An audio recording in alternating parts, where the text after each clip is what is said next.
संदीप ने अपनी माँ के कहने पर गांव में शादी कर ली थी। लड़की का नाम था सुनीता।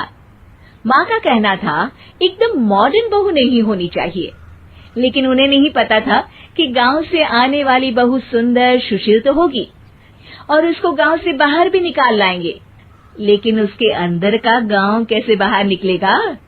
शादी के कुछ दिन बाद, माँ टिफिन तो देना जरा।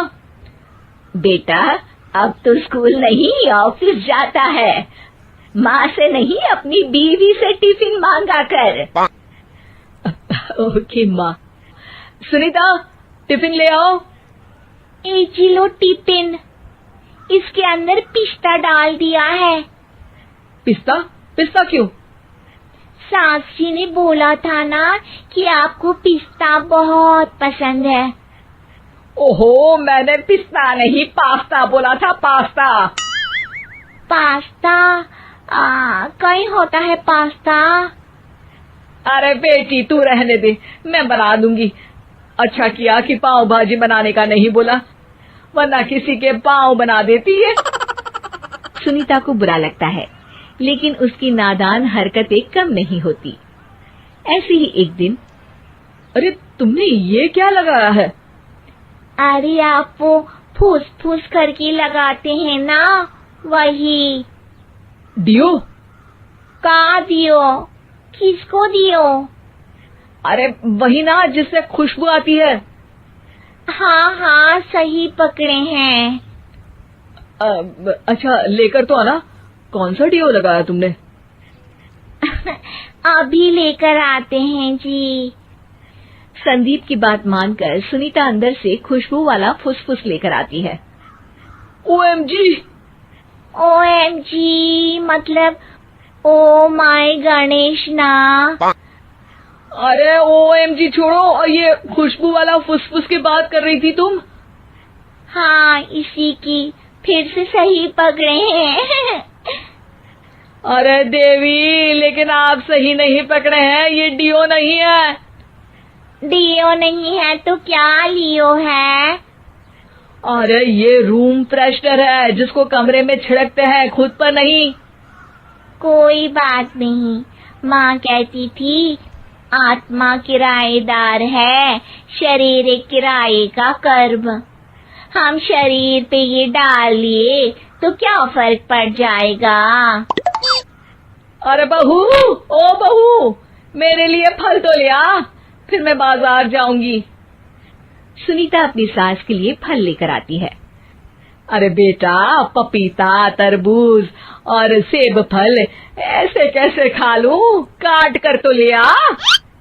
माँ जी, मेरे गांव में तो खेत से उठा के सीधा खा लेते हैं। अरे ये तेरा गांव नहीं है ना। अरे संदीप, तू ही कुछ समझा देना इसको बेटा। मैं कैसे समझाऊं माँ, ये तो माइक्रोवेव को भी भट्टी बोलती है। कल मैंने बोला हाय कैसी हो, तो बोलती है किसी को हाय नहीं लगानी चाहिए। अरे सुनीता, तेरा क्या होगा? अभी तो कैसे बताऊं माँ जी, अभी हम कुछ करेंगे फिर पता चलेगा क्या होगा, लड़का या लड़की। हे भगवान, कहाँ से आ गई है? रामपुर से जी, आप ही तो लेकर आए थे मुझे। अरे मुझे माफ कर दो।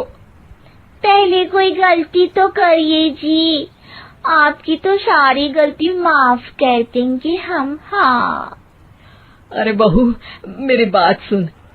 फल यानी कि फ्रूट जब भी लाए ना तो काट कर लाना, ठीक है? जी ठीक है माँ जी, फल यानी फ्रूट यानी काट के लाऊंगी। सुनीता रोज ही कोई ऐसी हरकत कर देती जिसकी वजह से उसे घर में दो बातें सुननी पड़ती। एक दिन, माँ मेरे बॉस घर पर आने वाले हैं शाम को, उनका बर्थडे है, फैमिली साथ नहीं रहती उनके, तो यही पार्टी कर लेंगे। उनको अच्छा लगा तो शायद मेरा प्रमोशन भी हो जाएगा। मैं ना फ्रूट केक लाकर फ्रिज में रख दूंगी और तेरे साथ आज खाना मैं बनाऊंगी, ताकि जब साहब आए तो खाने में कोई गड़बड़ ना हो। शाम को जब सारी तैयारियां हो जाती है, संदीप के साथ बड़े साहब भी घर आते हैं।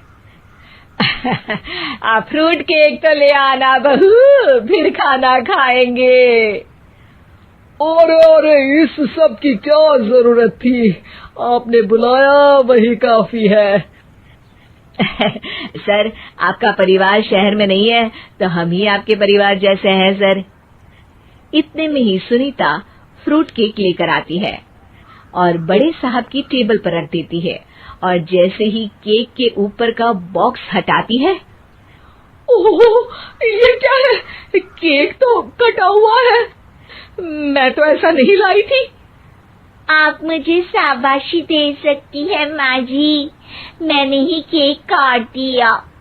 आपने कहा था ना, फल यानी फ्रूट यानी हमेशा काट के लाना, तो फ्रूट केक भी तो फ्रूट ही है ना, तो मैंने पहले ही काट लिया। हूँ ना मैं समझदार। अरे बहू, ये क्या किया?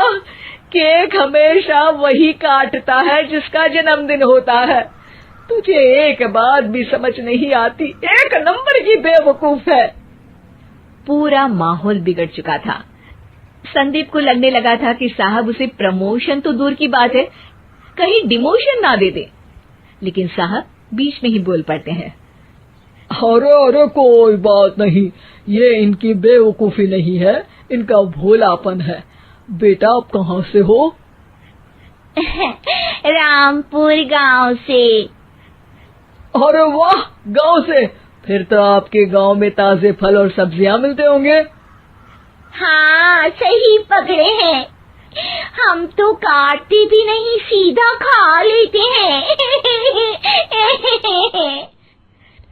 मैं ना एक बार तुम्हारे गांव घूमने जरूर चलूंगा। क्यों संदीप, ले चलोगे ना? मुझे गांव घूमना बहुत पसंद है। बस फिर क्या था, संदीप और सास दोनों खुश हो गए, क्योंकि साहब को सुनीता ने गांव की बात करके खुश कर दिया था। अब संदीप का प्रमोशन पक्का था। शिक्षा, कभी भी किसी भी गलती पर घबराना नहीं चाहिए। हो सकता है कि उस गलती की वजह से आगे बड़ा फायदा हो जाए।